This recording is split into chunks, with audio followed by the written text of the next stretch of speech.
Le président péruvien en difficulté, Pedro Castillo, est au centre d'une crise politique qui dégénère. Au centre-ville de Lima, les protestations contre un couvre-feu annoncé lundi ont dégénéré en vandalisme et en pillage. Les manifestations se sont poursuivies même après que Castillo a levé la restriction mardi après-midi. Nous allons signer l'annulation de cette mesure de couvre-feu et nous ferons d'importantes annonces ensemble avec le Congrès.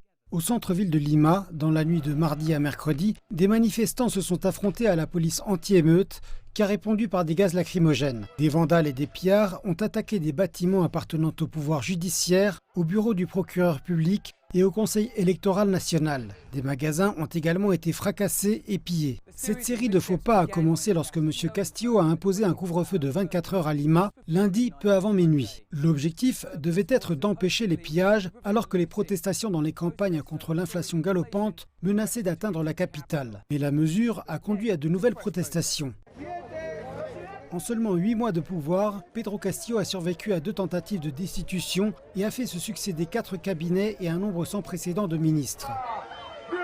Le président semble attaqué de toutes parts sur fond d'appel à sa démission. Dans un pays avec un État faible, dans un pays qui pâtit d'un manque de réformes, dans un pays avec de nombreuses demandes sociales, il a été en mesure d'aggraver considérablement les choses en très peu de temps.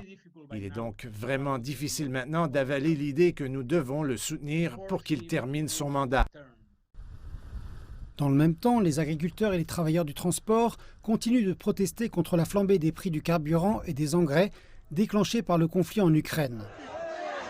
Selon des rapports locaux, un manifestant a été tué mercredi dans la région d'Ica, à quelques 300 km au sud de la capitale, ce qui porte le bilan à 6 morts au cours de la semaine dernière.